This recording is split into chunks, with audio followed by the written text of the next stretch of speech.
Hello, welcome to middle class IAS.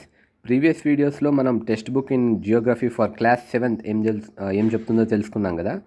Now text book in Geography for class 8th.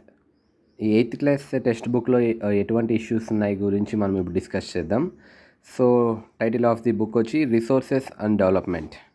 So మనం first ఇందులోని కంటెంట్లోకి వెళ్దాం, అంటే ఏ syllabus ఉందో ఇందులో అని. So first chapter resources, second chapter land, soil, water, natural vegetation and wild life resources, third chapter agriculture, fourth chapter industries and fifth chapter human resources. So ఇందులో భాగంగా మనం first chapter resources. Generally resources అంటే ఏంటి? Anything which can satisfy our need. For example మనకి ఏదైనా ఒక need ఉంది, ఆ నీడ్ని సాటిస్ఫై చేసే anything it's a resource. For example ఇప్పుడు ఏదైనా రాయాలంటే పెన్సిల్ కావాలి, సో పెన్సిల్ అనేది ఒక రిసోర్సెస్. మనం తాగాలంటే వాటర్ కావాలి, water is also a resource. ఇలా anything which satisfy our need it's called a resource. So ప్రతి ఒక్క రిసోర్స్కి కొంచెం యూటిలిటీ ఉంటుంది, అంటే మన వాంట్ని సాటిస్ఫైయింగ్ చేసే కెపాసిటీ ఉంటుంది. సో ప్రతి ఒక్క యూటిలిటీకి, అంటే ప్రతి ఒక్క రిసోర్సెస్కి వాల్యూ ఉంటుంది. అంటే కొన్ని రిసోర్సెస్కి వాల్యూ ఎకనామికలీ వాల్యూ లేకపోయినా బట్ మనకైతే అవి యూస్ఫుల్ ఉంటాయి. ఫర్ ఎగ్జాంపుల్ ఆక్సిజన్, అంటే ఎయిర్ ఉంది కదా, మనం ఊపిరి పీల్చుకుంటున్నాం, దానికి ఏం మనము డబ్బులు పే చేయట్లేదు. సో దానికి ఎకనామికలీ వాల్యూ లేదు, బట్ మనకి అది చాలా యూస్ఫుల్ అయింది. So it is also a resource. ఇప్పుడు మనకి రిసోర్సెస్ అంటే తెలుసు, అందులో టైప్స్ ఆఫ్ రిసోర్సెస్. సో రిసోర్సెస్ని బ్రాడ్లీ డివైడ్ చేస్తే మనకి renewable resources and non renewable resources అని ఉంటాయి. రెన్యూవబుల్ రిసోర్సెస్ అంటే జనరల్లీ చెప్పాలంటే ఏంటంటే, మనము ఆ రిసోర్స్ని కన్జ్యూమ్ చేశాక కూడా ఆ రెన్యూవబుల్ రిసోర్స్ అనేది మళ్ళీ రీబిల్డ్ అవుతుంది. అంటే కొంచెం టైం టేకింగ్ తీసుకున్నా కూడా మళ్ళీ ఆ రిసోర్స్ అనేది మనం రీయూజ్ చేయొచ్చు, అంటే అది రీమేక్ ఇట్ సెల్ఫ్ జరుగుతుంది. నాన్ రెన్యూవబుల్ రిసోర్సెస్ అంటే ఒకసారి, అంటే దాని స్టాక్ చాలా లిమిటెడ్గా ఉంటుంది. వన్స్ అది అయిపోయిందంటే అంత ఈజీగా అది రెన్యూ కాదు మరి. సో రెన్యూవబుల్ రిసోర్సెస్కి ఎగ్జాంపుల్స్ ఏంటంటే, మనకి ఫర్ ఎగ్జాంపుల్ మనకి సన్ ఎనర్జీ ఉంది, సోలార్ ఎనర్జీ. మనం దాన్ని కన్జ్యూమ్ చేసుకున్నా కానీ it is un unlimited source. Wind ఉంది, గాలి వస్తూనే ఉంటుంది.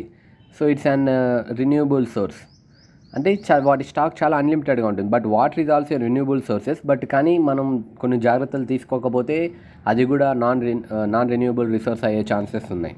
సో నాన్ రెన్యూవబుల్ రిసోర్సెస్కి like for example iron core కానీ, కోల్ కానీ, పెట్రోలియం కానీ, న్యాచురల్ గ్యాసెస్ కానీ, ఇవన్నీ నాన్ రెన్యూవబుల్ రిసోర్సెస్. అంటే వాటి క్వాంటిటీ ఒక లిమిటెడ్ సోర్స్లో ఉంటుంది. అట్ టైం తర్వాత మనం దాన్ని యూస్ చేయలేం, దాని క్వాంటిటీ ఎండ్ అయిపోతుంది. అనదర్ టైప్ ఆఫ్ రిసోర్సెస్లో వచ్చి హ్యూమన్ మేడ్ రిసోర్సెస్. అంటే ఇప్పుడు ఫర్ ఎగ్జాంపుల్ ఒక న్యాచురల్ రిసోర్స్ ఉంది, దాన్ని మనం హ్యూమన్ ఒక ఎఫర్ట్స్తో దాన్ని మనం యూజ్ అయ్యేలా చేసుకుంటాం. ఫర్ ఎగ్జాంపుల్ ఒక వుడ్ ఉంది, wood it's a natural resource. దాన్ని హ్యూమన్ ఏం చేస్తాడు, హ్యూమన్ ఒక వాంట్కి అనుగుణంగా వాటిని, ఆ న్యాచురల్ వుడ్ని షేప్ చేంజ్ చేసి కొన్ని కెమికల్స్ అవి యాడ్ చేసి మనకి ఇలా పెన్సిల్ అనేవి తయారు చేస్తాడు. So pencil is a human made resource. So ఇది example for human made resource. And human resource అంటే it is the most important resource.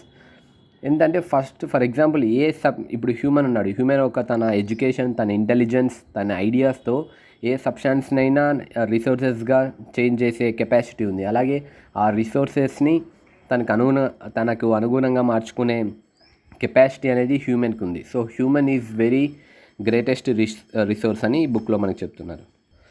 So conserving resources అంటే మనకి తెలుసు కదా, రిసోర్సెస్ అనేవి కొన్ని లిమిటెడ్ స్టాక్లో ఉంటాయి. సో అట్ ఏ టైం తర్వాత దాని క్వాంటిటీ అయిపోతుంది. సో ఆ రిసోర్సెస్ని మనం కాపాడుకోవాలి. అలా కాపాడుకోవాలంటే using resources very carefully and giving them time to renewed is called resource conservation అని. అంటే మనం ఆ రిసోర్సెస్ని చాలా జాగ్రత్తగా యూజ్ చేసుకోవాలి. అలాగే కొంచెం టైం ఇవ్వాలి దానికి మరీ రీబిల్ట్ అవ్వడానికి ఆ రిసోర్సెస్కి. అండ్ అలాగే సస్టైనబుల్ డెవలప్మెంట్ అని ఉంటుంది. సస్టైనబుల్ డెవలప్మెంట్ అంటే ఏంటంటే, చాలా సింపుల్ వర్డ్స్లో చెప్పాలంటే మనకి చాలా డిఫరెంట్ వాంట్స్ ఉంటాయి. సో మన వాంట్స్ని సాటిస్ఫై చేసుకోవడానికి మనం రిసోర్సెస్ని యూస్ చేస్తాం. అదే టైం అట్ ద టైం మనం ఆ రిసోర్సెస్ని యూస్ చేస్తూనే మన ఫ్యూచర్ జనరేషన్ కోసం ఆ రిసోర్సెస్ని మనం స్టోర్ చేయాలంటే కన్జర్వ్ చేయాలి, ప్రొటెక్ట్ చేయాలి. దీన్నే అంటే బ్యాలెన్సింగ్, మనము యూస్ చేసుకోవడానికి ప్లస్ అలాగే ఫ్యూచర్ జనరేషన్స్ కోసం సేవ్ చేయడానికి, ఈ బ్యాలెన్సింగ్నే సస్టైనబుల్ డెవలప్మెంట్ అంటారు. సో ఇది అబౌట్ ద ఫస్ట్ చాప్టర్. నా సెకండ్ చాప్టర్లోకి వస్తే land, soil, water, natural vegetation and wild life resources. So theme of the lesson ఏంటంటే మనకు వరల్డ్లో డిఫరెంట్ పార్ట్స్ ఉంటాయి, అంటే డిఫరెంట్ కంట్రీస్ ఉంటాయి. సో ఆ డిఫరెంట్ అంటే అన్ని కంట్రీస్లో ఈ రిసోర్సెస్ అనేవి ఈక్వల్గా డిస్ట్రిబ్యూట్ చేయబడి ఉండవు. బికాజ్ ఎందుకంటే అవైలబిలిటీ ఆఫ్ రిసోర్సెస్ అనేవి కొన్ని వాటి మీద డిపెండ్ ఉంటాయి. Like for example geographical structure of that కంట్రీని కానీ అండ్ టోపోగ్రఫీని కానీ అక్కడున్న పీపుల్, టెక్నాలజీ, ఎడ్యుకేషన్ లెవెల్స్ మీద బేస్ అయ్యి రిసోర్సెస్ అవైలబిలిటీ అండ్ డిస్ట్రిబ్యూషన్ జరిగి ఉంటుంది. సో అందులో భాగంగా మనకు ఫస్ట్ ల్యాండ్ అంటే ఏందో తెలుసుకుందాం. ల్యాండ్ అంటే it is the one of the most important natural resource. అది మనకి మన అర్త్ని 30% కవర్ చేసి ఉంటుందంట.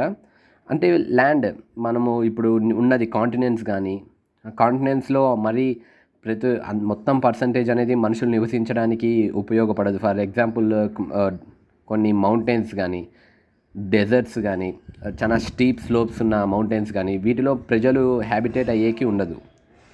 సో హ్యాబిటేట్కి అనుగుణంగా ఉండే ప్లేస్లో మనం ల్యాండ్ యూజ్ అంటే అదే. అంటే మనకున్న అవైలబిలిటీ ఆఫ్ దట్ ల్యాండ్లో మనం మన హౌసెస్ని బిల్డప్ చేసుకుంటాం, అగ్రికల్చర్ చేస్తాం, బిల్డింగ్స్ని బిల్డప్ చేసుకుంటాం. లైక్ ఫర్ ఎగ్జాంపుల్ మన అగ్రికల్చర్ కోసమే అనుకోండి, ఆ ల్యాండ్ని మన అగ్రికల్చర్ యూస్ కోసం చేసుకుంటాం కదా. ఇలా మనం ల్యాండ్ని ఎలా యూస్ చేసుకుంటాం అనేది ఇక్కడ చిన్న topic about this land use అని. నెక్స్ట్ అలాగే conservation of land resource. So మనకున్నదే 30% ఆఫ్ ల్యాండ్.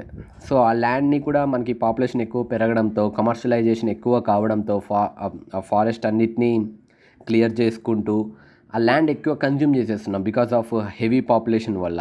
సో దట్ ఈ ల్యాండ్ రిసోర్సెస్ అనేది చాలా తక్కువ స్టాక్లో ఉంటాయి మనకు. సో మన ఈ డిగ్రేడేషన్ ఆఫ్ ల్యాండ్ని తగ్గించాలి. అండ్ దానికి సంబంధించి కొన్ని మెజర్స్ ఇచ్చారు. అంటే to take care about land, afforestation అని, ల్యాండ్ రీక్లెమినేషన్ అని, regulated use of chemical pesticides and fertilizers అని, వీటన్నిటిని మనం టేక్ కేర్ చేసుకుంటూ ఈ డిగ్రేడేషన్ ఆఫ్ ల్యాండ్ని తగ్గించాలి అని. Next soil. మనకి సాయిల్ అంటే ఏంటి? అర్త్ సర్ఫేస్ మీద ఉన్న ఒక తిన్ని గ్రెయినీ సబ్స్టాన్స్ అనమాట. అంటే ఒక తిన్ని గ్రెయినీ లేయర్ అర్త్ సర్ఫేస్ మీద ఉన్న, అంటే క్రస్ట్ పైన ఉన్న ఒక తిన్ని లేయర్, దాన్ని మనం సాయిల్ అంటాం. సాయిల్ అనేది generally made up of organic matter, minerals and weather rocks. అంటే ఫర్ ఎగ్జాంపుల్ మనకు రాక్స్ అనేవి ఎలా వస్తాయో తెలుసుకున్నాం కదా, ఇగ్నిషియస్ రాక్స్ అని.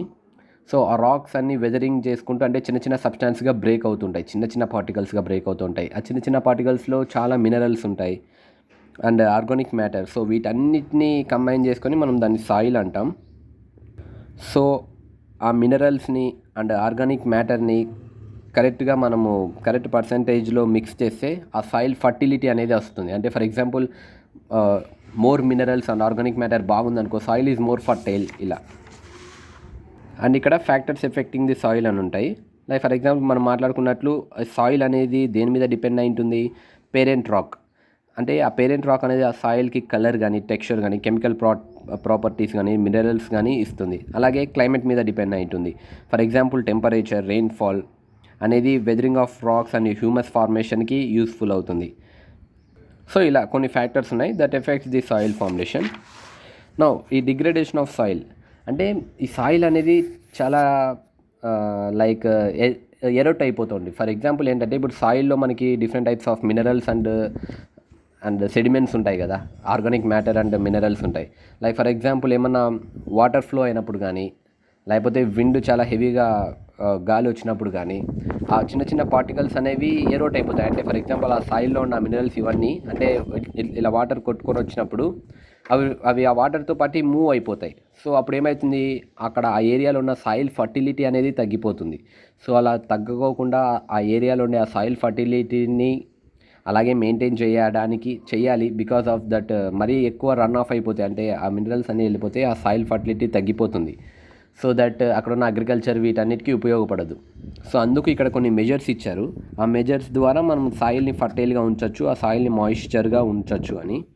సో ఇవి ఆ మెజర్స్. ఇవన్నీ మెథడ్స్ ఒకసారి మీరు బుక్లో చూస్తే క్లియర్గా ఉంటుంది వాటి గురించి. Next water. మనకు తెలుసు మన earth is a water planet. Nearly 3/4 of the earth అనేది కవర్డ్ విత్ వాటర్తోనే కవర్ అవుతుంది. And water is a renewable natural resource. But at certain conditions, అంటే మనం వాటర్ని సరిగ్గా యూజ్ చేయకపోవడంతో, యూజ్ సరిగ్గా చేయకపోయినా, కన్జర్వేషన్ సరిగ్గా చేయకపోయినా, మనకు ఆ వాటర్ని మనం కోల్పోయే ఛాన్స్ ఉంటుంది, అంటే ఫ్రెష్ వాటర్ని. బికాజ్ మనకి 3/4 ఆఫ్ అర్త్ సర్ఫేస్ అనేది వాటర్తో కవర్ అయింది. బట్ దాంట్లో మనం ఇక్కడ చూస్తే ఓన్లీ మనకు నియర్లీ 97% ఆర్ నియర్లీ 97% అనేది మనకు అంటే ఓషన్ రూపంలో ఉంది. అంటే మనం ఆ వాటర్ని మన డ్రింకింగ్ పర్పసెస్ కానీ మన అగ్రికల్చర్ పర్పసెస్ కానీ యూస్ చేసుకోలేం. ఓన్లీ 2.7% మాత్రమే హ్యూమన్ కన్సంప్షన్కి యూస్ఫుల్ ఉంటుంది. అంటే water only 2.7% of water is useful for human consumption. అందులో 2.7%లో 70% అనే వాటర్ అనేది అంటే ఫ్రెష్ వాటర్ అనేది హై షీట్స్ గాను గ్లేషియర్స్ గాను ఉన్నాయి అంటార్టికా, గ్రీన్లాండ్ మౌంటైన్ రీజన్స్లో. అండ్ ఓన్లీ 1% ఫ్రెష్ వాటర్ అనేది మనకు అవైలబుల్లో ఉంది in the form of lakes and rivers. So that ఆ రివర్స్ అండ్ లేక్ని మనం సరిగ్గా కన్జర్వ్ చేయకపోతే, సరిగ్గా యూస్ చేయకపోతే అవి కూడా అటే స్టేజ్లో చాలా పొల్యూట్ అయిపోతాయి. అంటే ఫర్ ఎగ్జాంపుల్ మనము మన డ్రింకింగ్ పర్పసెస్ కూడా వాటిని యూస్ చేయలేం. సో అందుకు మనం వాటర్ని కన్జర్వ్ చేయాలి, ప్రొటెక్ట్ చేయాలి అని ఇక్కడ చెప్తున్నారు ఫ్రెష్ వాటర్ని. ఇక్కడ ఒక స్టాట్స్ ప్రకారం nearly 150 litres of water every day ఒక ఇండియన్ ఎవ్రీడే 150 లీటర్స్ ఆఫ్ వాటర్ని యూస్ చేస్తున్నారంట. అండ్ అలాగే problems of water availability. Problem of water availability అంటే అదే scarcity of fresh water.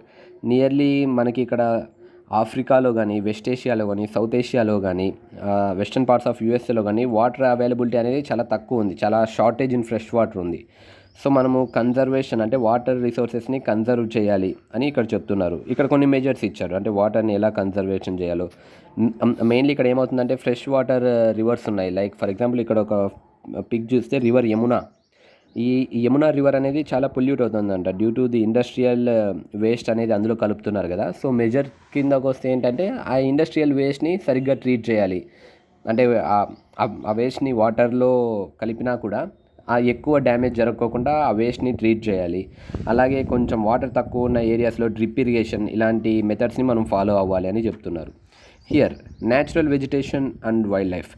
Natural vegetation అంటే ఏంటంటే, జనరల్ మీనింగ్లో న్యాచురల్ వెజిటేషన్ అంటే ఏంటంటే ఈ హ్యూమన్ ఇంటర్ఫియరెన్స్ లేకోకుండా న్యాచురలీ ఫామ్ అయిన ఫారెస్టర్స్ కానీ, కొన్ని గ్రాస్ ల్యాండ్స్ కానీ, కొన్ని స్కర్బ్స్ కానీ, వీటిని మనం న్యాచురల్ వెజిటేషన్ అంటాం. ఇక్కడ మనకి ఏం చెప్తున్నారంటే natural vegetation and wild life the relationship. అంటే ఈ ఒక ఎకోసిస్టమ్, ఆ ఎకోసిస్టంలో ఏమేమి ఇంక్లూడ్ అయి ఉంటాయి, ఫారెస్ట్ ఇంక్లూడ్ అయి ఉంటాయి, వైల్డ్ లైఫ్ అంటే wild life animals, birds, different of plants అనేవి ఇన్వాల్వ్ అయి ఉంటాయి. వీటి మధ్య ఎకోసిస్టమ్ ఎప్పుడూ బ్యాలెన్స్గా ఉండాలని చెప్తున్నారు. బికాస్ మన ప్లాంట్స్ అనేవి చాలా యూస్ఫుల్, అంటే మనము బతకడానికి, తినడానికి కావాల్సిన క్వాంటిటీస్ ఆఫ్ ఫుడ్ని ప్రొవైడ్ చేస్తాయి ప్లాంట్స్ కానీ. వెజిటేబుల్స్ కూడా యానిమల్స్ కూడా మనకి మిల్క్, మీట్ రూపంలో మనకి ఫుడ్ని ప్రొవైడ్ చేస్తున్నాయి. సో వీటన్నిటిని మనం బ్యాలెన్సింగ్గా ఉంచాలి అనేది ఇక్కడ natural vegetation and wild life గురించి. సో అలాంటి natural vegetation and wild life and ఆ ఎకోసిస్టమ్ అనేది హ్యూమన్ ఇంటర్ఫియరెన్స్ వల్ల చాలా డిస్టర్బ్ అవుతుంది. నాట్ ఓన్లీ హ్యూమన్ ఇంటర్ఫియరెన్స్ వల్ల, బట్ అలాగే సమ్ న్యాచురల్ కెలామిటీస్ వల్ల ఆ ఎకోసిస్టమ్ అనేది డ్యామేజ్ అవుతుంది. సో అలా డ్యామేజ్ కాకోకుండా కన్జర్వేషన్ అంటే కొన్ని మెజర్స్ అనేవి మనం పాటించాలని చెప్తున్నారు for conservation of natural vegetation and wild life. అంటే కొన్ని ఎండేంజర్డ్ స్పెసీస్ ఉన్నాయి, అంటే ఎక్స్టింక్ట్ కాబోతున్న అనిమల్స్ కానీ, అండ్ అలాగే రేర్ ప్లాంట్స్ కానీ, వీటన్నిటిని మనం సేవ్ చేయాలి, అంటే ఎక్కువ ఎక్స్ప్లాయిట్ చేయకూడదు అని ఇక్కడ మీనింగ్తో చెప్తున్నారు. అండ్ అలాగే ఇక్కడ సిటీస్ అంటే the convention on international trade in endangered species of wild fauna and flora. అంటే ఇది ఒక international agreement between the governments. అంటే ఏంటంటే దీని ప్రకారం ఇంటర్నేషనల్ ట్రేడ్ అంటే కమర్షియలైజేషన్, అంటే కొన్ని అనిమల్స్ని అంటే విచ్ ఆర్ అంటే ఒక ఎడ్జ్కి ఉంటాయి కదా అనిమల్స్, అంటే రెడీ టు ఎక్స్టింక్ట్ అని. లైక్ ఫర్ ఎగ్జాంపుల్ టైగర్స్ కానీ,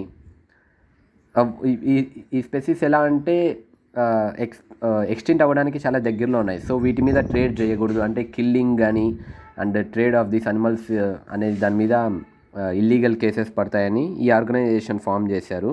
ఈ ఆర్గనైజేషన్లో nearly 5,000 species of animals and 28,000 species of plants are protected.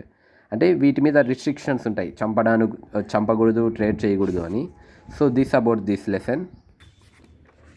So thanks for watching. Next third lesson agriculture అనేది నెక్స్ట్ పార్ట్లో నేను తీస్తాను. Thank you for watching.